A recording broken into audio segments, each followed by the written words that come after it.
go. We got the backdraft music in the background. Welcome to the V-Shifter podcast. It's Josh Blum, Chris Stewart, John Vance, and we are still at FRI, although when you're listening to this, FRI is over. We're gone from Orlando, but we're here on the last day, and since we were together, we wanted to record another podcast. We're up early and talking about stuff, so we will be talking today about incident action plans and really, why is that so important? So we'll dig into that topic in just a little bit. We still want to remind you about the 2025 Blue Card Hazard Zone Conference coming to Sharonville, Ohio, September 29th through October 3rd. You can go to bshifter.com and find all the information about that. You can meet the instructors, see the class descriptions. The schedule of what's going on is on there right now. As soon as you sign up, we'll send you our app so you can start planning out your visit and really looking at the classes and giving you an agenda for the trip. Do you have anything new on the conference? I know we are full right now with the certification lab, so that pre-conference workshop is full. How is the counts looking, and what else do we have available for folks? Yeah, so I think there's maybe 10 seats left in all the total in all the workshops, 10 or 12 seats in all the workshops. So if you're looking to jump into one of those, take advantage of a full week of training, whether it's there's only 3 seats in the Mayday workshop, so that I'm sure that might be filled up by the time this airs. Yeah. But either way, the workshops are filling up, so that'll be good. And then, our conference numbers still look good. Looking forward to it. People I think we picked up the furthest traveled yesterday from right outside of Seattle area coming to Cincinnati, so that's almost like going halfway around the world, all the way across the country. But we'll do that conference trick. Who's the farthest away? Hey. Show us your driver's license, and so give you a prize. We're looking forward to it. Looking forward to catching up with everybody. Looking forward to talking about where we've been and where we're going and what's coming, what we have coming out new, and the general session stuff, and then the breakouts at the conference. We got some great sessions going to take place there. So getting an update from Dan, that's going to be nice. Being here at FRI and hearing a little bit of the buzz about NARIS and the rollout of that coming in January, right? I mean, I guess it sounds like they're going to flip the switch and turn it all on January, right? Yeah.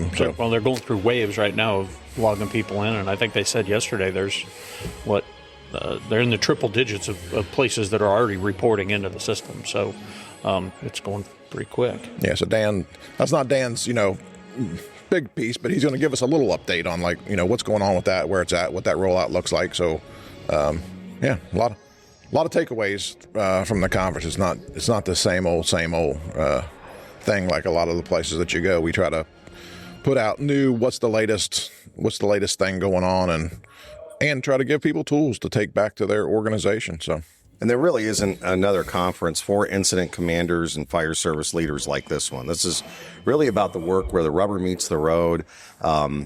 Great for anybody aspiring to be an officer, chief officers, folks who are leaders within their organization, both on the scene and off. So we have a lot of topics for that. The strategic decision-making workshop, I think the material that Chris and Eric put together for that is really good. What can we expect from that workshop, Chris, and tell us about what those 2 days are all about? I think the simplest way to put it is we're going to focus on not what to think, but how to think, and how to use the strategic decision-making process as your critical thinking platform for the fireground. And that critical thinking should be done by everybody on the fireground, from the firefighters to the officers of all levels, right? And when we're actually approaching it from the same perspective, utilizing the same process, we tend to be way better aligned and looking at the actual things that we really need to get done in the most reasonable way. Fastest, most efficient is typically the safest, right? And so when we utilize and practice a system and process regularly, it makes us a lot better. So really what we're going to do is kind of define all of that, talk about it, and then give examples, and then we're going to exercise it, right? And it's very simple, low technology, as Bruno would say, is the low fidelity exercise of utilizing the system and practicing, and it can be done individually at the company level, at the battalion level, at the department level, and it requires literally absolute minimal technology to do. The technology required is what every fire department already possesses. So it's not like we've got anything crazy going on here. So it's how are we going to exercise and use the system better and more efficiently to make better decisions on the fireground. So I think with the critical thinking classes, it's exercising the biggest and probably most important tool we have, and that's our brain, right? That's we have to think. And I think as Grant Light says, you can't beat your way through every problem, but sometimes you can bully the fire into submission, but that we call that accidental success, not really thinking about it and doing things the smartest way. So I want to put out there that every workshop that we have at the conference is also available to be delivered on the road in person at organizations or in a region. So we got several Mayday workshops coming up that are full. Washtenaw County, Michigan, Lenexa, Kansas. We're going to Kernersville, right outside of Winston-Salem, North Carolina. Got a big box class, John, in your area in Minnesota still. I think 2 or 3 safety trainers coming up, Los Alamos, right outside of Charlotte, North Carolina. So I just wanted to put that out there as all of our workshops are available for delivery regionally. And it doesn't have to be one fire department that fills them. If you have people to fill part of the class, we organize and help fill those seats, with people from all over your region. So if someone wants to host a workshop, say a big box workshop, because I know we can only do like 5 of those a year based on Shane's availability, how do they do that? How do they go about trying to schedule a workshop for their area? Yeah, if you're wanting to schedule something for like maybe the fourth quarter of 2025, we have a little bit of availability there, but 2026, I actually just looked this morning. We have like 17 workshops forecasted right now for 2026. We don't have many dates assigned, but organizations that have reached out saying, we want the Mayday workshop, we want the critical thinking workshop, we want the big box workshop. So if you're wanting to do something with that, you can reach out to me. My email, josh@bshifter.com. As everybody that's connected to our system knows, if you call me and I'm not sitting on a podcast talking to somebody else or sitting in front of a class, I'll answer. I'll be on the phone with you, and we'll figure it out. And our mission with that is to be able to deliver the message so that you can do better and understand the program better in your region, right? It's about that. It's about what does it look like in the end, and any way that we can help an organization or a region to deliver the service. That's what we're about. So, all right, josh@bshifter.com. You can reach out to us and get those booked for 2026 or the end of 2025. So we've been on this series of why it matters, and we talked about strategy a couple weeks ago. We talked about risk management, and today we wanted to talk about incident action planning and why does it matter, especially there being a single incident action plan, because the fire service that I started in, there were several incident action plans because people would just show up and do whatever the captain told us to do. And it really wasn't coordinated by an IC. A lot of times we had an IC there, but the IC didn't really coordinate that. I've ridden along with other metropolitan fire departments where they operate that same way, where the company officers have that under their responsibility for the incident action plan.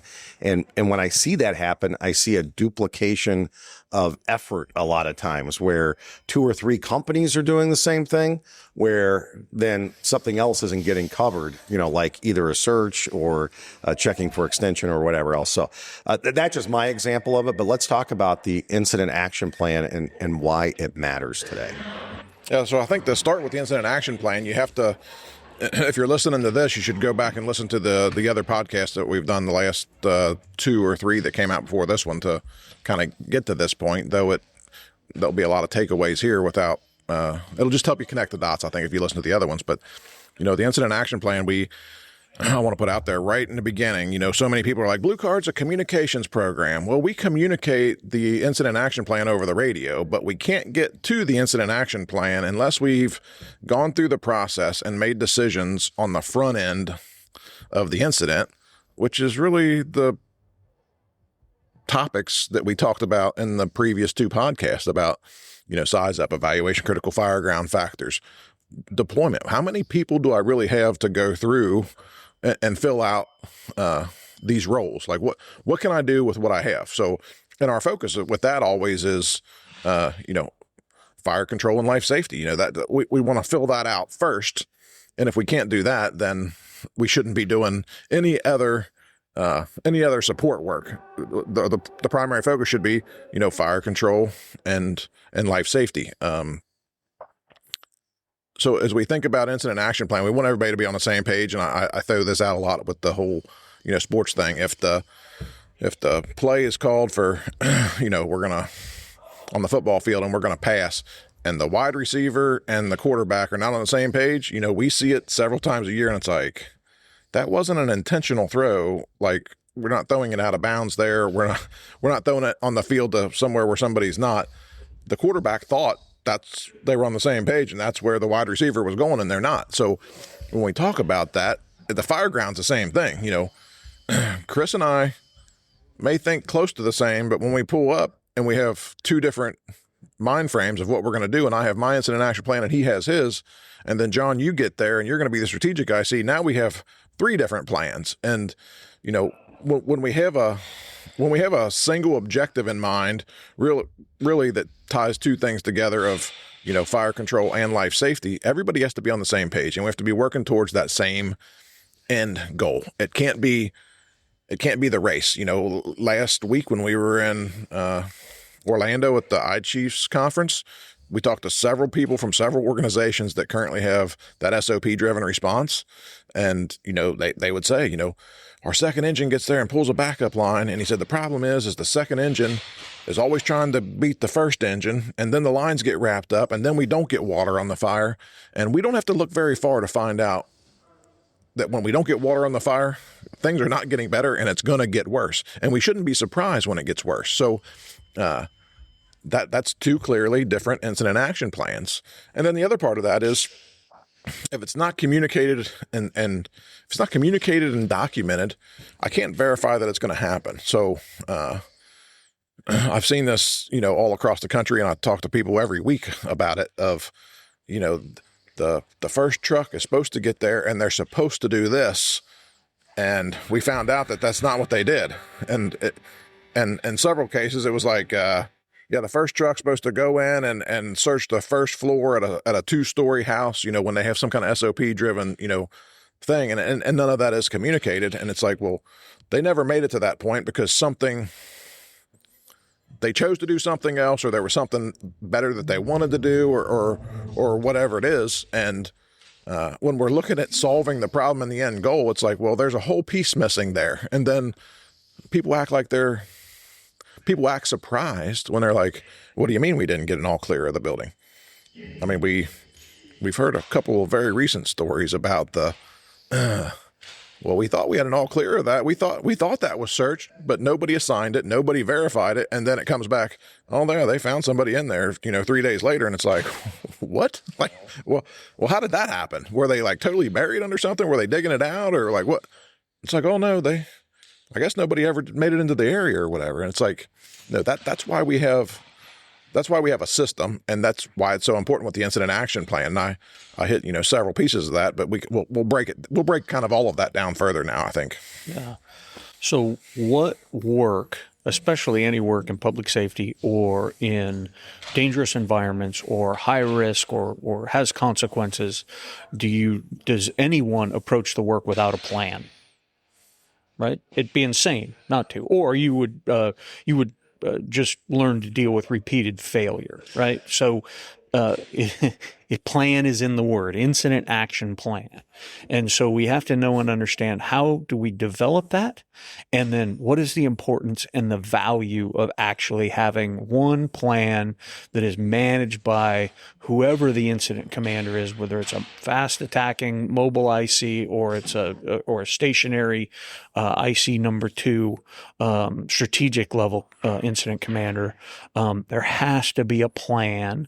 And that plan for us has to be have a standard set of objectives that when we show up on the fireground, this is the work we are here to complete. Ours is the tactical objectives: fire control or hazard mitigation, life safety and getting an all clear, and loss control and property conservation, right? So if we look at what is the academic description or definition of an incident action plan, is what needs to occur on the fireground to achieve the tactical objectives. Well, you have to be able to process and measure the problem before you actually put a plan together. Any professional risk manager would tell you the less effective or the lack of understanding of the problem is you have a high likelihood of coming up with a dumb solution or a poor solution. And so our incident action plan is part of a process. It's part of size up and evaluation for critical factors. There's a risk management part that it looks at, and then the strategy. From what position should we be working? All right, well, based on those 3 things, here is my plan. Here's my plan to put the fire out, to get the searchable places searched, and to save the stuff or the things that we can. And so it's important that there is a plan. It gets confused a lot with assumed expectations. Well, I had a plan, and so everybody needs to kind of assume what that plan is based on their evaluation of the conditions.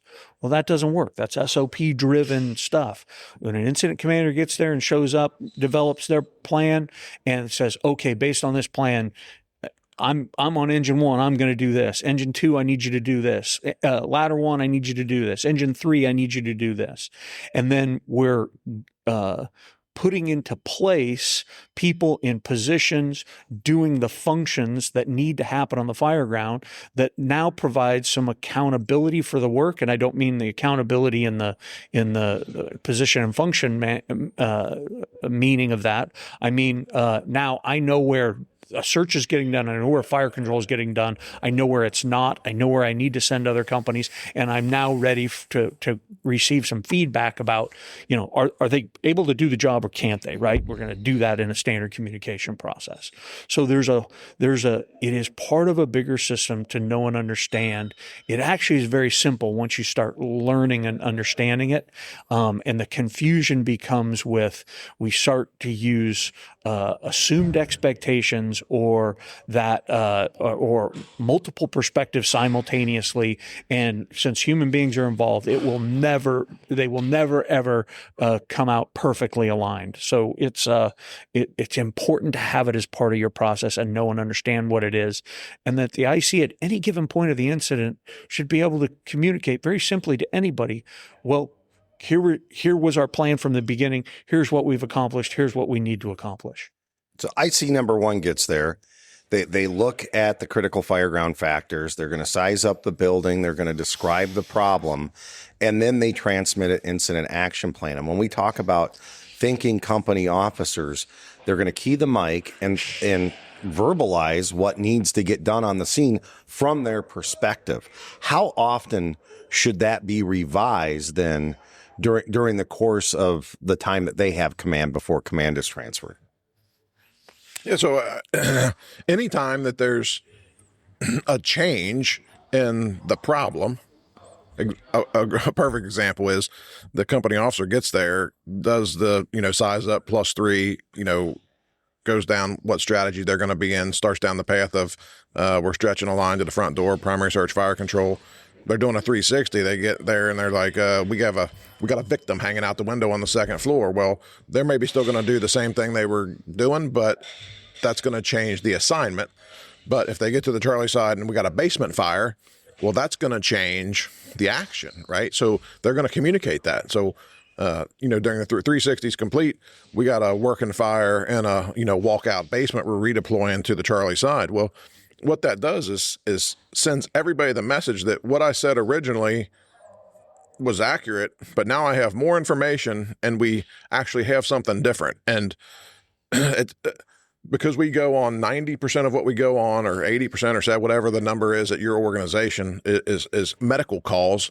When we get there and they were called us for chest pains, it's like getting called to a structure fire. Well, you get called to a structure fire and people want to take this. We take this same action. We do the same thing every single, well, we got called to a fire. This is what we do. Well, when you get called to chest pains, you don't just do what you do, right? You get there and it's like, oh, you're having chest pains, and, go through questions, and we're going to go through some other diagnostic things, and we're going to put them on a monitor, and we're going to evaluate all that. We don't get there and say, you called us for chest pains and you're going to get shocked today. Like that's what we're going to do. And it's like, well, if it says that's what we need to do based off of going through that algorithm and making decisions, because that's what we're doing on the EMS run, is making decisions based off of information that we're getting from tools, diagnostic tools, what they're telling us, whatever, then that's what we're going to do. Well, on the fireground, it's the same thing, right? Like you got called to whatever and you sized it up from what I could see at this point. And anytime that you see something that changes the incident action plan, we're going to communicate that. No different than you stretch a line. You said I'm going to stretch a line through the front door. I stretch a line through the front door, and we've had plenty of podcasts with this, 3 or 4, I think now. They stretch through the front door. They see the seed of the fire, but they also find a victim. Well, they communicate that. It changes the incident action plan, right? I mean, maybe they're still going to put water on the fire, or maybe they say, hey, we put some water on the fire, but we're going to remove this victim. We need another company to, replace us. Or they already assigned the second company, and they're going to, because at that point, the question was if IC1 still has it. Well, they're making all the decisions. So what do they need to do? And what do they need other companies to do to solve the problem, to meet those objectives, as Chris said? So it's not working, so let's do it harder thing, right? I mean, and we have this tendency to do that, right? It's like, we're not getting it. Let's just push harder. And it's like, well, what you're doing isn't working. And sometimes pushing harder maybe is like, we're going to get a second line here, but okay, I'm not going to put a third line there potentially, because it's like, no, you're just pushing harder. What you're doing is you're not going to win doing what you're doing, right? It's not working. I want to back up to Size Up +3, because with Blue Card, we talk about thinking company officers. And I don't know if I can stress this enough. Blue Card is not a script. Yeah. We hear that. We heard that at FRI in Orlando. Oh, it's a script. No, it's not a script. It's a decision-making process and really a format that is standard, that allows people to go through the flow of everything and disseminate that information out to the folks that are coming in. So what is Size Up +3, and why do we want the company officers to practice that tactically as they're making their initial incident action plan? Yeah, so the Size Up +3 is, they get there, and it's the first part of the strategic decision-making model. They evaluate the critical factors. What is the problem? And they go through that process. And if you want a full breakdown of that, we have a podcast, two back from this one, I think it is, that is just that, Size Up, and Size Up +3's talked about in that. But I evaluate what the problem is, and then what am I going to do, and what am I going to do with the next 2 or 3 companies to support the incident action plan that I have communicated to everybody, right? So it's going through that company officer's head of not just what am I going to do, but what do I need everybody else to do to solve the problem? Because they're in the best position to make that decision. When you're coming down the street 3 blocks away, and you're thinking, well, when I get there, this is just what I do. It's like, well, you don't have all the information, and you're not seeing what's going on, and the incident action plan is forever changing, right? Like, residential building fires in the U.S., 90-something% of them are solved with one well-placed single hand line, right? So the incident action plan, when engine 1 gets there, stretches a line, and the next engine's 2 minutes behind them, and they got water on the two rooms that are burning in this, 2,000 square foot house. Well, your incident action plan is changing right now, right? Like, I got water there. And that's setting the stage, and it would come out during the command transfer that, yeah, we have the fire knocked down, and, in our system, like, what does that mean? Yeah, I haven't checked for extension yet, but that puts that strategic IC in a different position too, as far as getting all clear. So I don't have to focus as much on that. Yeah, I don't have fire control. They haven't checked for extension yet, but they got the fire knocked down. So I feel a whole lot better about where we're going to work and what we're going to do. And we're making it better for the building, for the firemen, for any victims inside. And my whole thought process of I still got to work on fire control is it gets lowered a little bit, right? Because this company has water on the fire, and they're starting to get that. And if they're not making progress, then in our system, that's where they're going to use the priority traffic piece of, we're not making progress. And if the strategic IC is not there, and engine 1, the incident commander at that point, needs other support, then they're going to change the incident action plan by communicating to one of those other companies what they need in that position, right? So when we're talking about all this, it seems like in the American Fire Service, we get our minds all wrapped around residential building fires and single family residential building fires, right? And that's why it's so important. I think that the strategic decision-making model and creating think environment is important in the process, because if you treat an apartment building like a house fire, it's not going to work either. And if I treat a fully protected, fireproof building like a house fire, it's not going to work. And if I treat Home Depot like a house fire, it's not going to work. And as Chris Stewart, every fire is different, right? I get there and it's boarded up, and there may be somebody in there. Yeah, we're still going to search, and we're still going to do all of that. But if I get there and Miss Smith stands in the front yard and says, my kid's in that window, that changes it, right? So we make decisions and deploy to solve the problem, not just, I don't want robots. I don't want somebody just getting there and just doing whatever some piece of paper says, or maybe even worse, whatever they want to do. We want to deploy to solve the problem. So I think a couple things to support what Josh is saying is IAP +3 is not the same everywhere, right? What are the variables in that? The variables are the critical factors, the incident conditions, and what's critical going on right there in that moment on the fire ground. The other parts of it is, what are your resources, right? So you may be getting 3 engines and a ladder company, say, for your initial response, right? How are they staffed? How are they equipped? How are they trained? And at what time are they going to arrive? All of those things play into your plan. I can have very clear objectives. I need to get fire control, and I really want to get an all clear here.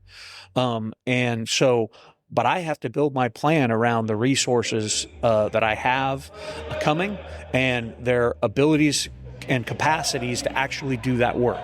And a lot of that is dependent on how many folks are going to show up on those rigs. So if I'm in an agency that is suburban or rural, and maybe I have 2, maybe I have 3 coming on those rigs, then my plan, I have the same objectives, but my plan of how I'm going to go about it's going to be a little bit different than if I'm showing up in a metro fire department and the first 3 engines are showing up with 5 people, right? That's a very different capacity to actually do the work. So that has to be figured out inside your organization to be able to know and understand what IAP +3 is. So it's yeah, we can have the same objective, but there are things and variables that go into that may change and or drive our plan. The other thing is the incident plan, action plan is never stagnant. It is constantly and persistently should be revised.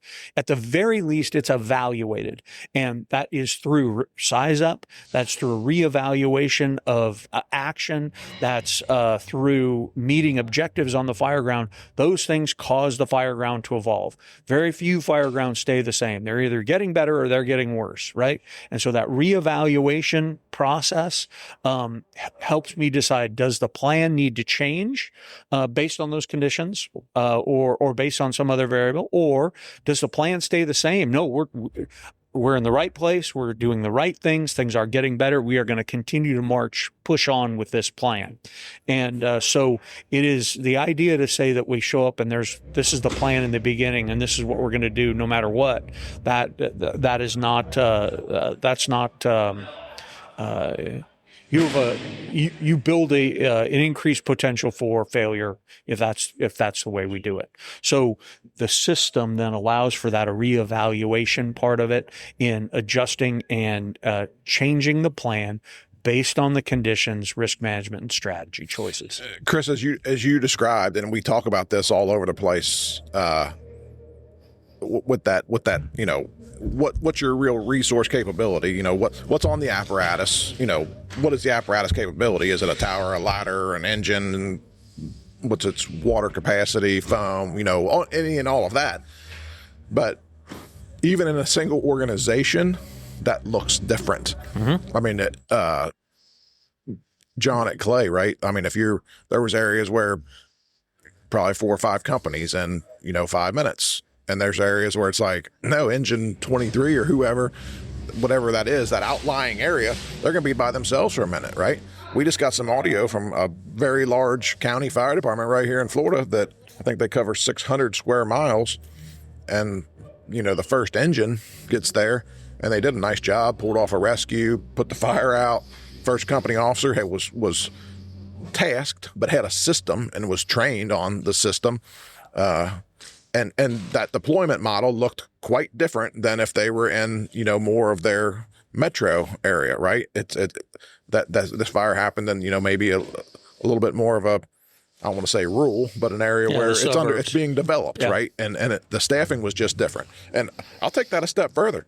The incident action plan has to change when your fire department is, the first emergency first, like type organization, which is all over the country, right? Everybody isn't riding 5 or 4. It's looking more like 2 or 3. I mean, the last week at the conference, we heard a whole lot of that, right? Another very large Georgia metro county fire department.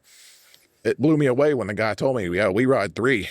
And he said, typically we end up having to put 2 engines together to make one attack team to make a stretch. And it was like, wow, you're like, that's Atlanta metro, very highly populated area. And he was like, no, that's just what we have, right? So with that said, with incident action planning and that deployment piece, you take 1 engine out, that changes your incident action plan potential. Who's normally second isn't second.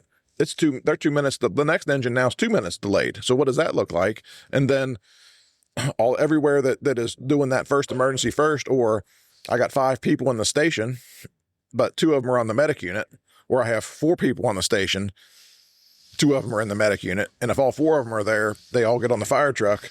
But all 4 or 5 of your stations are staffed like that. And you have 4 ambulances on the road, which that happens all the time. You can't talk about your staffing being, 16 and you're going to pull up in, 7 minutes with 16 people. You need to talk about your staffing being 7. And what does that look like? And now I'm going to have to pair up companies to create a whole company, right? And, we know it's not ideal. That's not what any of us want. We all want fully staffed. We know that capability is bigger, but that I think that number is 90+%. I would say 95% or more of the American fire service has less than 4 people. And 3 is a pretty close, I think, number. And, we see it more and more and more that there's 2. And it's like, even metro cities, right, that they don't advertise that they have 2 people on it. But I think a fire department just in the top 10 largest fire departments in the country has some areas that are in some rural areas that have an engine in there that have 2 people there, right? And it's like several engines that have 2 people on it. And that fire department has well over 1,000 people on their fire department. And it's like, well, they do that because not as much happens out there or whatever, but that thought process is a little broke. But the company officer at that station has to think totally different than the person who's downtown and is like, engine 1, 2, 3, and ladder 7 are going to pull up at the same time, and battalion 1's pulling up at the same time, if everybody's in quarters, right? But 1 run changes that, and that's why it's so important to go back to the process and the thinking thing, and why we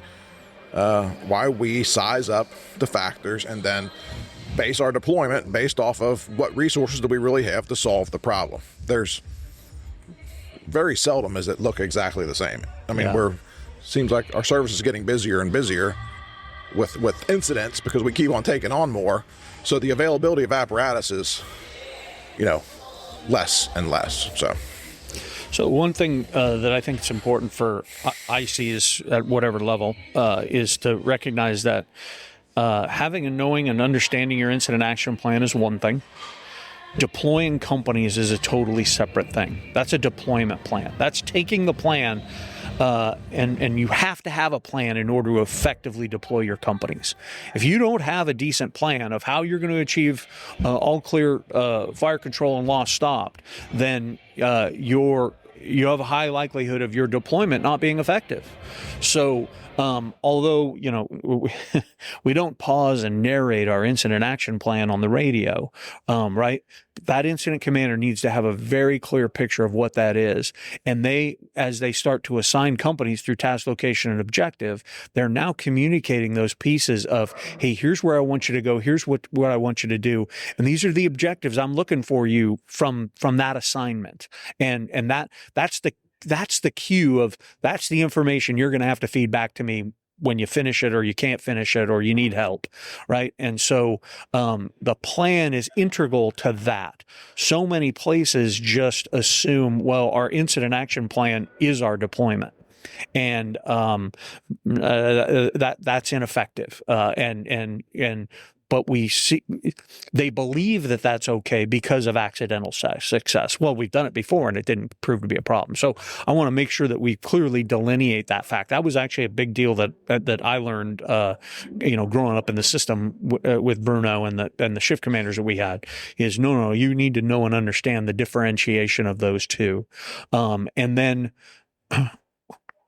what are the standard elements of an incident action plan in the offensive strategy? And what are the standard elements of an incident action plan in the defensive strategy, right? So I'm going to do this stuff up on the front end of, sizing up and figuring out my critical factors, determining where am I on my risk, and those things are going to define, all right, should we be in the hazard zone or should we be working from outside the hazard zone? That's strategy, right? And then, so if we're working in the hazard zone, these are the typical standard critical elements of a plan to execute in the offensive strategy from inside the hazard zone. And then conversely, when those things line up and say, no, I need to be defensive here. Well, here are the standard elements of the defensive incident action plan. And they are not the same as an offensive incident action plan. And that's where we get into this idea of crews working in offensive positions during defensive fire conditions. The IC didn't clearly recognize the critical factors and select their strategy effectively, maybe, or they did, but the action and the incident action plan aren't aligning with that strategy, and that's creating big problems for us. We had a battalion chief from a larger county fire department describing to us a strategic level mayday of, no, we declared this fire defensive, but they were working up next to the building and the building fell on them and they spent 6 or 8 minutes digging them out. That's a problem. That was a strategic level mayday because the plan didn't match the conditions and strategy, right?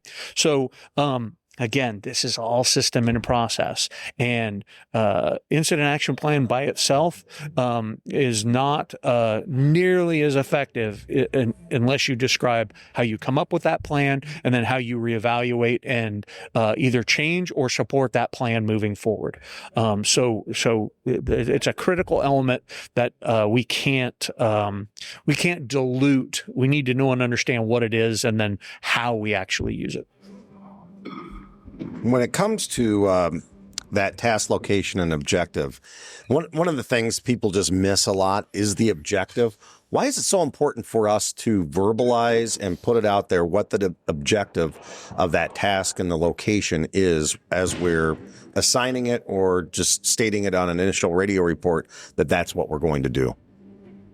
Yeah, so it tells everybody else where everybody's working, right? And then if I'm going to give somebody an assignment and I want them to go to a specific place and do a specific thing, then I want them to acknowledge that. And that's why we use the order model, right? And, the order model helps with that because they verify that they understand that assignment. And then as long as I give the assignment, I feel much better as an incident commander knowing that, okay, they're going to the second floor for primary search and fire control. And then if they confirm that they understand that, then that's what they're going to do. No different than engine 7. I want you to lay a water supply to tower 7. And if you're okay with we got it, don't be surprised when Tower 7's like, we're still waiting on water. Command Engine 7, are you get, yeah, we got a water supply to ourselves, or, whatever it is, right? And they missed the assignment. And then the objective piece, part of the objective piece is the reminder to the company of, this is what I want you to do. And then when you've completed that, I need to know that. Like, it's typically something that I want to know. So, in our system, that would come out as like status change, right? Like if they're getting fire control, or they got water on the fire, or they got an all clear of an area, because I'm tracking that, because that's going to impact my incident action plan, right? Like all of the parts and pieces tie together, and one is connected to the other. And any one piece by itself probably has some value, but you can't put all the puzzle together when you're missing one piece. And that's the beauty of having a system that everybody's using and is on the same page with. Yeah, the objective part is the simplest way we have to pointing out to those companies, this is what you're responsible for. And it's simple. There's only 3 things.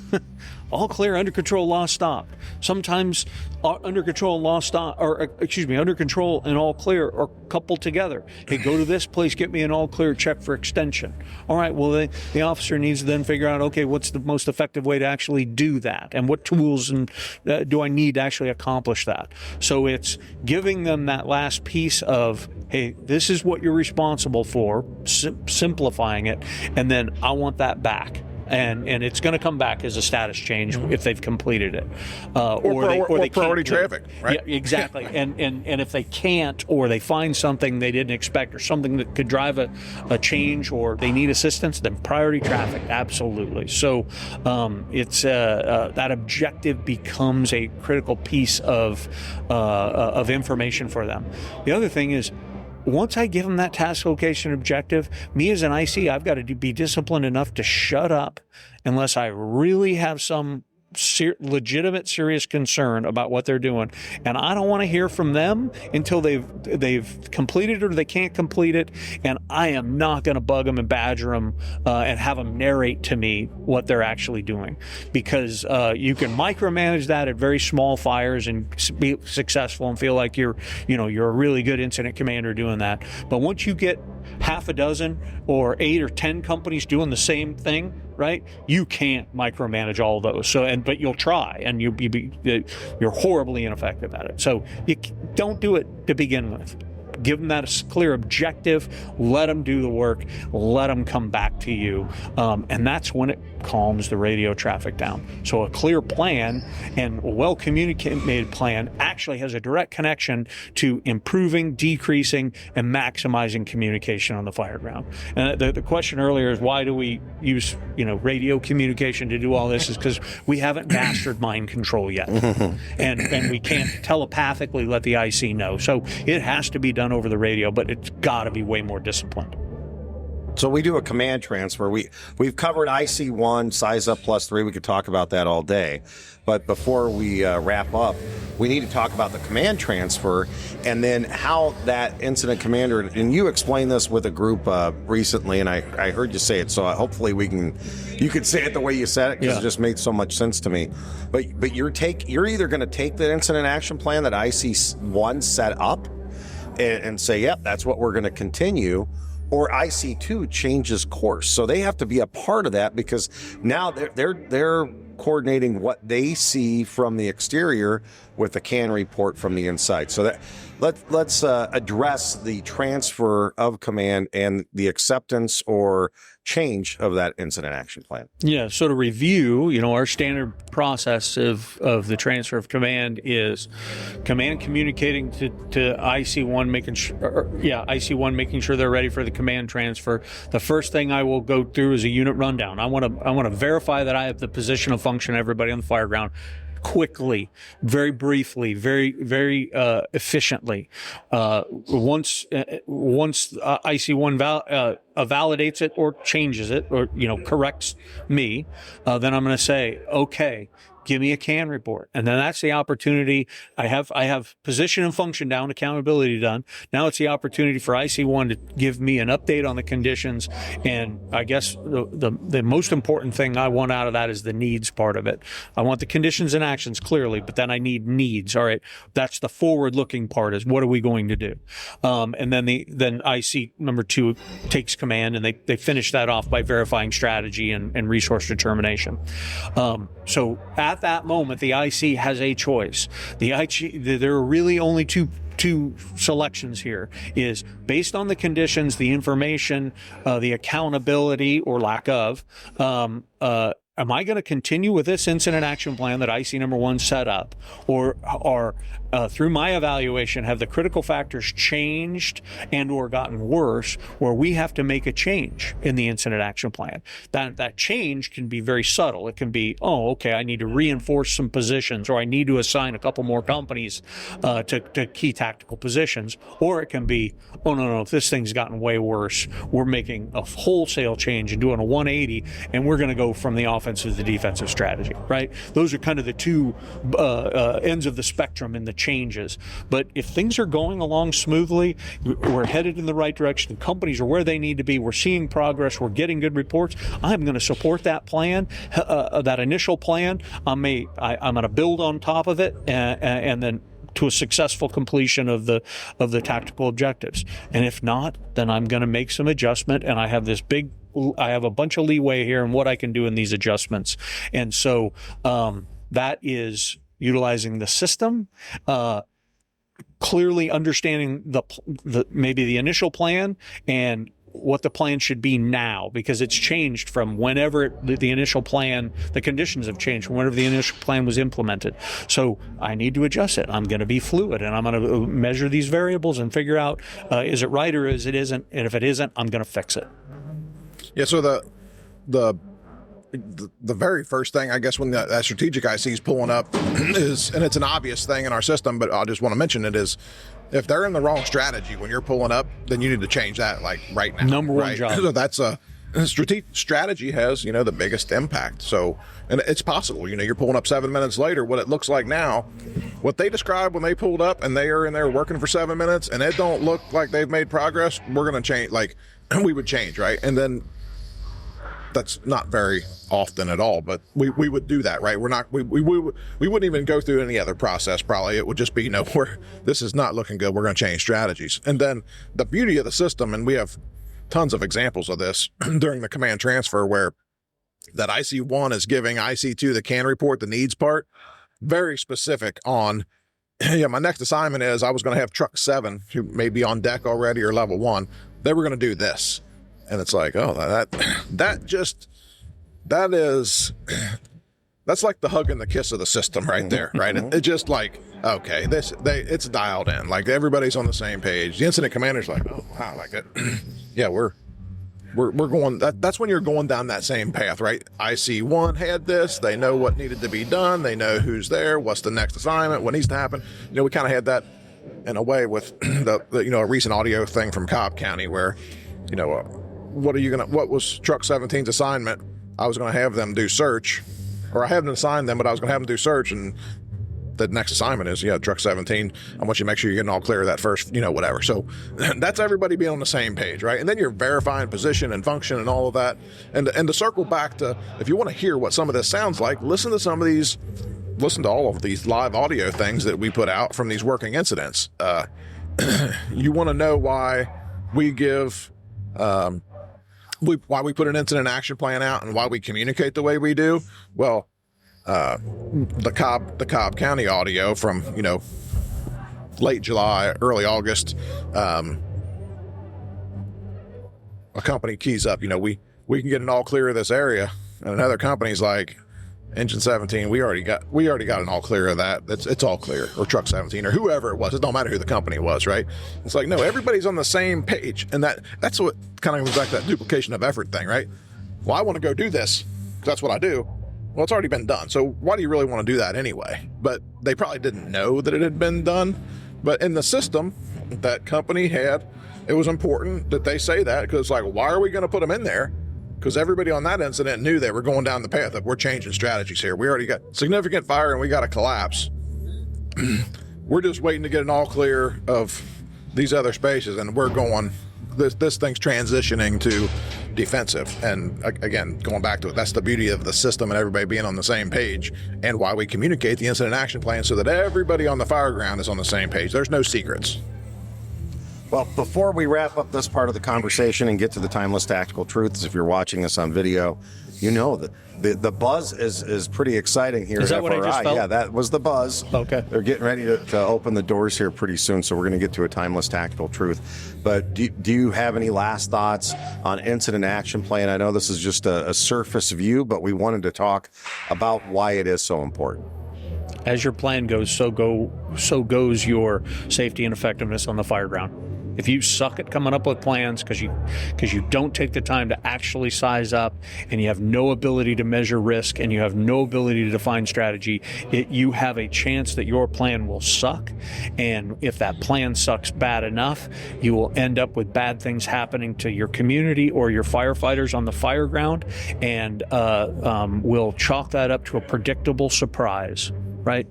Anybody looking from the outside who knows and understands the process will go, "Oh no, I know. I can tell you exactly what occurred there and why that was problematic." And everybody else can act like, "Oh, we had no idea that could have possibly happened." No, you actually can't pick it out. Well, let's do a timeless tactical truth before we go. Oh man. Timeless Tactical Truth from Alan Brunacini. This is another volume 2. We've been hitting this lately. We're going to go back to volume 1 next week because that is now available at the Bee Shifter store for $10, I believe. It has been out of print for such a long time, but now you can get the book at beeshifter.com. I know we saw some of them on eBay going for big dollars. I've seen guys photocopying it and sharing it, so now you can actually get it for yourself. So last one from volume 2 for a period of time. This one says from AVB, certain street knowledge does not begin with information. It begins with experience and perception.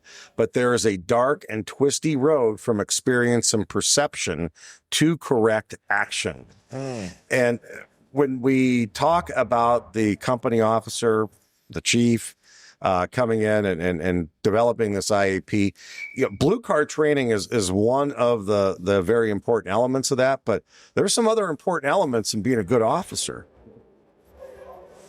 Yeah. Well, when I hear that, JV, I think of folks who take particular experience and action and they try to apply that everywhere. Right? It's now it becomes universal truth for everything in their own mind. And it's not. The only thing that's universal is the process, your evaluation of the process, or your utilization of the process really becomes your success. So that deep and dark place I think he's talking about becomes using that experience, whether it's accidental success or legitimate success, and applying it everywhere. And that doesn't work. You have to actually connect that too. And so, to your point, is utilizing the system, practicing the system as a part of the way you train keeps you out of that, right? Because then you start actually approaching every incident very independently, and I'm focused on the process, not my experience or what I want to do here. We're going to do actually what we need to do here. Yeah, I think it's a matter of fact thing is you can get away with what you get away with until you don't get away with it. And that's that accidental success thing, right? So, for 30 years, this is what I did, and it worked, and I never got caught, right? And that doesn't mean that it was right. And I'll make it the simplest thing possible of I never wear my seatbelt. Well, you never wear your seatbelt until that day, and you didn't have it on, and you got caught, right? And whatever happened to you happened to you. Well, that's kind of that. Like your experience matters, but when you look at it big picture, if you're getting away with what you're doing because of that experience, that doesn't make it right. So it kind of comes back to a line of you better be doing everything right when something goes wrong. And what does that look like? And I think in the system, That means you're using the system, and you're actually, diagnosing the problem, and you're taking action based off of what you have and what you can do, what you have the capability of doing.